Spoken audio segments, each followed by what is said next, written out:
Hello, this is Zahir Lalum. Welcome you all on Frankly Speaking. My guest today is Dr. Thomas Prince, Honorable Ambassador of Germany in Bangladesh. He's in Dhaka since April 2015. Prior to that, he worked as Director Foreign Trade Promotion at German Federal Foreign Office from 2012 to 2015. He also worked as Senior Political Advisor, Directorate General for Strategy and Missions at Ministry of Defense in Berlin from 2010 to 2011.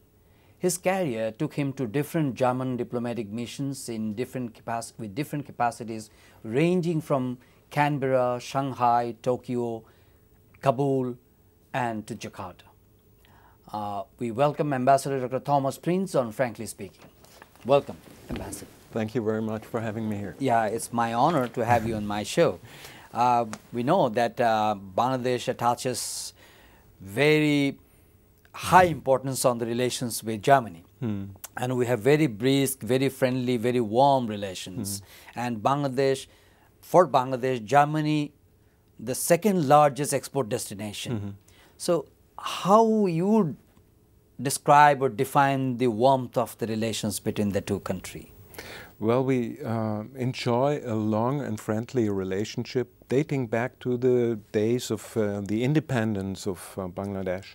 Germany was welcoming wounded freedom fighters in its hospitals. We treated them there, and the German population was very sympathetic towards the freedom fight of Bangladesh. And there are many civil society organizations from that time, 1971-72, who still have contacts to Bangladesh. Like, for instance, from my hometown, there is an NGO called NET, and they support villages in northern Bangladesh. And I went there together with representatives from NET to have a look in the work they do. And so you find a lot of civil society organizations still having warm relations to Bangladesh. And I'm very proud that we do not only have good political relations and trade relations, but also that on the level of civil society, there are so many people who have people-to-people contact. Would you please tell us something about the trade and economic relations? The trade and economic relations are quite a success story. Our bilateral trade with Bangladesh is constantly growing by a tremendous rate. We have reached now a bilateral trade volume of 4.7 billion euro. Most of them is export from Bangladesh to Germany. 90% of that export is, of course, RMG. And I think we are the second biggest single nation, importer nation for RMG products from Bangladesh. And that trade volume is still growing. Yeah, I understand that you also mentioned about growing and very friendly political relations, apart from trade and economic relations. And civil society relations are also very strong and solid. So if you talk about the political relations between the two countries. Well, we have regular contacts, high-level contacts, and I'm very happy about that, because still, even in the world of internet and video conferences, I think it's important that the people know each other. And we had Steinmeier and Fabius here last year. We had our Minister of Economic Cooperation, Müller. He was here in October last year. We had high-ranking contacts this year at the ASEM summit in Ulaanbaatar. Prime Minister Sheikh Hasina and Chancellor Merkel, they met there, and we are planning a meeting also for the Munich Security Conference in February next year. And I think it's very important that our political leaders have personal contact and look each others in the eyes and see with whom they deal. I think that makes it easier to discuss political problems. But as an ambassador, when you arrive in Bangladesh, definitely you did have some set of objectives to achieve during your tenure. After passing 1.5 years, how do you look back and how you are looking forward to achieve all those objectives you set during your time? Oh, well, as I said, we are in a situation where we have so friendly political, economic and cultural relations that it's difficult to define objects for an ambassador. I just want to keep it going on such a friendly and nice level as we have it. Okay. I'm happy about the increasing number of Bangladeshi students in German universities. Okay. And they can study there for free. They do not have to pay tuition fees. And I would like to have more of these people-to-people contact. Bangladeshis coming to Germany, doing their master degree there, coming back to their country and helping their country to develop. That would be nice to see this development there.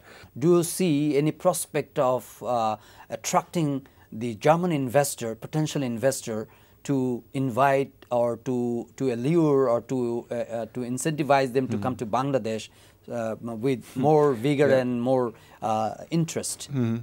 I think so. Bangladesh is a booming market for consumer products. There are many chances for investors in IT sector. And what we have to do, we have to convince the possible investors of having a look to Bangladesh. Okay. And that is what I'm, for instance, working on. I just come back from a conference in Berlin where I met with entrepreneurs, and I told them about... How enthusiastic they are. They are, I have to say, a little bit reluctant to come. First of all, there was now the security issue, and they asked me, is it still safe to travel to Dhaka? What do you say them? Of course it's still safe to travel to Dhaka. We have to be careful. I tell them, don't walk the streets, don't travel by a rickshaw, go in a car, and but you can stay safe here. I think it's no problem, and we encourage delegations coming here. And we are now working with the German Chamber on getting a delegation together in the field of leather products. Then the next delegation we are working on is in the IT sector.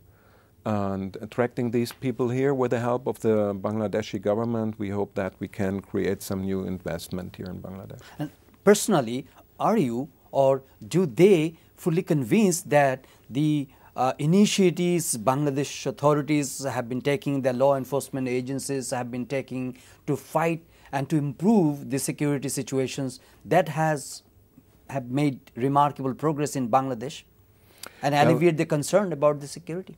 Everybody is concerned about security. You see in the media in Europe, especially in Germany, which has no special relations. We never were a colonial power in this area of the world, and so media are not so much interested in Asia. They are very much inward-looking and European Union oriented. And so when Bangladesh is in the media, then it's usually with man-made or natural catastrophes. And it's, of course, it's an important role of diplomacy to counteract that and to inform about the real developments of a country. And to project the real situation. Yes. To project the real image of the country. And the real situation is that, first of all, the security forces have had tremendous success in fighting terrorism.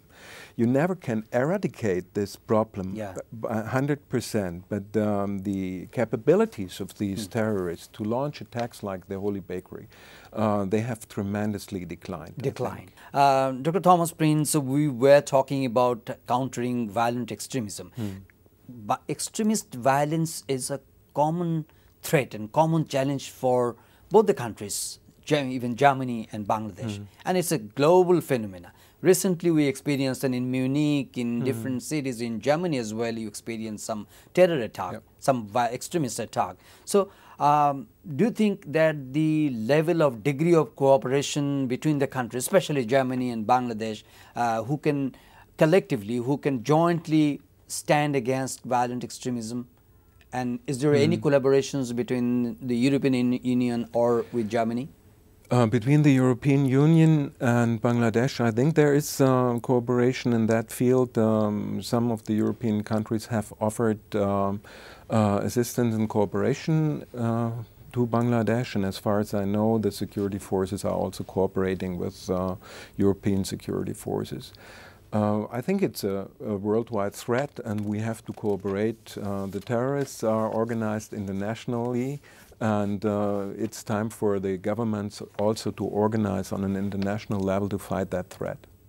Okay, that's great. But lately, protection of here in Bangladesh, foreigners' protection has been an issue lately. But in your view, after July 1st, Holy Artisan Bakery incident, do you think that situation have been remarkably improved, security situation especially? I think so. The authorities have taken immediate steps to protect the foreigners, especially in the diplomatic zone in Gulshan and Baridar. The police presence has improved tremendously. There is more protection as before. Video surveillance is there, and plainclothes police are on the street. And I think a second attack like the Holy Bakery at the moment in that area is very unlikely. You never can have 100% security. That's quite clear in an open society. It's impossible to have 100% security, but the reaction of the Bangladeshi government, I think, was the right one and quite outstanding. You have been working as a development partner, a very important development partner for Bangladesh. So, you have also undertaken some projects here in Bangladesh to assist Bangladesh. So, what are the specific areas of developmental cooperation with Bangladesh? Can you shed some light? We have three main areas of development cooperation. The one is good governance. We help the government of Bangladesh to reform its judicial and prison system. Yeah. We are active also in the garment industry to improve the sustainability of the garment industry. This is one field. The second field is energy. In garment industry, sorry for interruption, labor and safety standard were an issue, especially after the Rana Plaza incident. But do you think that in that term, labor and safety standard, Bangladesh have made good degree of progress? I think Bangladesh has made tremendous progress in that field. Tremendous? Tremendous progress. Okay. Those factories who are exporting to the European market, I think they have reached a very high standard. Of course, the remediation process is still going on. Our court is still inspecting these factories and working with the factory owners to improve the security. But after all, and I have visited many factories, I can say that the standard of those factories working for the European market has removed tremendously. And some of these factories are up to the highest standard you can imagine. Okay. That is from not only from the security, from the treatment of workers, but also for from the sustainable point of view, water treatment and so on. We have certified the first green factories here in Bangladesh. There is tremendous progress, and I'm hoping that the government goes on to follow that road and make Bangladesh the outstanding producer of garments. You arrived in 2015,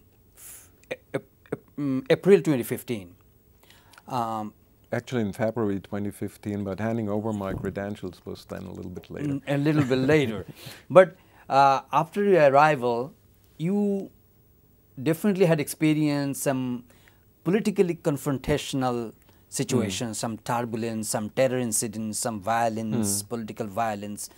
I mean, taking into that experience, how do you judge the overall situation in Bangladesh?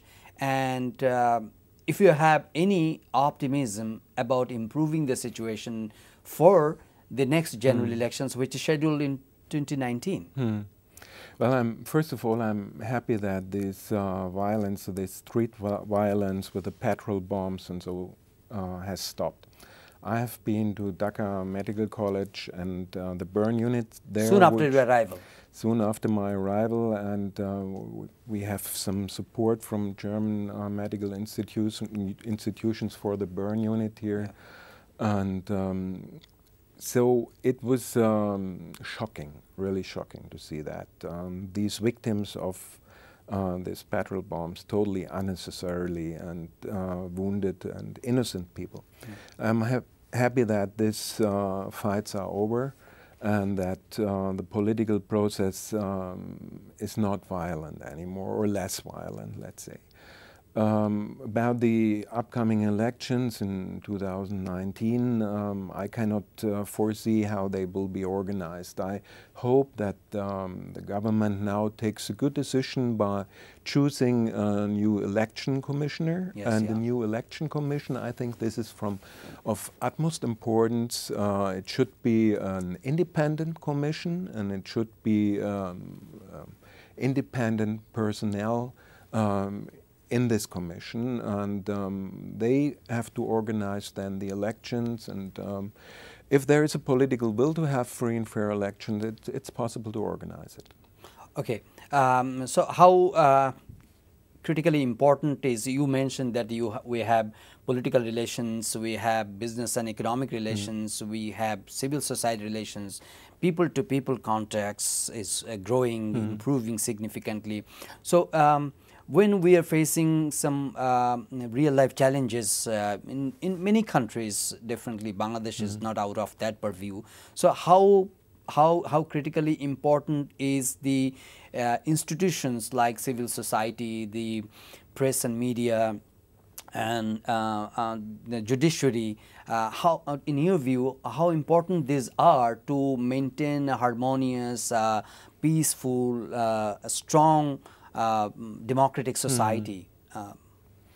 I think it's quite important. If a country progresses on its way in development, and Bangladesh is developing very fast, and Bangladesh is going to reach middle income status very soon, and the middle class is growing, and to cater for all these needs of a fast developing society, you have to have stable institutions providing a certain service to the people. Judiciary is one of them. Free press is another of them. Free press is important, for instance, to fight corruption. Yeah. And civil society is of utmost importance, and Bangladesh has a long tradition in strong civil society organizations. So I think it's important to have these organizations keeping on and working in a conducive environment. Okay. I remember, and we have been discussing this issue, that you came Bangladesh as an ambassador last year, but Bangladesh is not unknown to you. You came to Bangladesh first in 1983 and for 3 months, and you traveled in many areas. So could you please share some of your experience and can compare the situation you experienced in the 80s, and now we are heading towards a middle income country and economy is growing steadily? Yeah, that is. I love to think back on this 3 months I spent here in summer 1983 because it was such a different country, and I was working as an internee with GDZ projects, and I was traveling with my backpack to the Sundarbans, to Rangamati, and with a rocket and it down started to with Khulna. From Sadurghat, Khulna. Yes, and I saw a totally different country. Bangladesh was very poor, and it was ruled by a military dictator. Now Bangladesh has changed totally. I do not see these signs of poverty in the streets of Bangladesh anymore as I saw it in 1983. In these times, many kids were undernourished, and you don't find that so easily today. Bangladesh has made tremendous progress in the field of development. And of course, it has also more traffic than it had in these times. And Mirpur, for instance, didn't exist in '83, or was planned. And the city is growing, the traffic is growing, new problems arise, new challenges arise, and the country is different now. But all in all, I think Bangladesh is a great success story. But finally, if I ask you to identify some of the pressing, some of the key, some of the pivotal challenges for Bangladesh to move forward, because we are opting for, we are heading forward to become a middle income country by 2021, and definitely some global projections including IMF, Goldman Sachs, PricewaterhouseCoopers, everybody is talking about Bangladesh's economic progress, and this will become one of the top 30 economies of the country. Where you find the strength lies for Bangladesh, and what are the weaknesses very precisely? Well, usually when people are talking about the challenges, they mention infrastructure, energy, and so on. This is indeed true, but I think the government is clearly identifying those problems and working on them. What I see as a problem, which is less often mentioned, is education. Okay. For a country developing so fast like Bangladesh, human resources become increasingly important. The education of young people. The world is changing so quickly nowadays that learning by heart or learning without the possibility to communicate, mainly in English language, doesn't make sense anymore. For instance, if somebody studies maritime science and his master examination is learning by heart the script of his professor in Bangla language, that doesn't help. People have to learn more and more in a way that they can communicate in an international environment, and they have to learn how to learn, to adapt to a ever quicker changing environment, and that is important. I think there is a challenge for Bangladesh to reform its education system, and from preschool to university, and also for the madrasa schools, which should have more vocational training part in their curriculum. Do you expect something significant or important will happen during proposed visit of Prime Minister Sheikh Hasina during the Security Summit in the upcoming February? We are working on that, and I just handed over the invitation to the Honorable Prime Minister Sheikh Hasina to come to Munich in February, and I'm quite optimistic that she will travel to Germany, and also our Chancellor will be there, and we were working on a bilateral meeting at that occasion, and I'm quite optimistic that we will. Can you expect that more Bangladeshi students will be taken by Germany under many scholarships program in the days to come? Yeah, well, we do have universities in Germany where also foreigners don't have to pay tuition fees. Okay. So our universities are free of charge, and most of the master programs are in English medium. So the students don't have to learn German to do these programs there. I think we're very competitive with our universities, and I'm looking forward to see more Bangladeshis studying in Germany. Thank you so much, Dr. Thomas Prince. It's a great privilege and honor for me to have you on my show today. Thanks for inviting me. Thank you so much. Dear viewers, thank you indeed. And that was our conversations with Honorable Ambassador of Germany, Dr. Thomas Prince. We hope you enjoyed our discussion, and we invite you to watch our next episode. Until then, to take care and goodbye.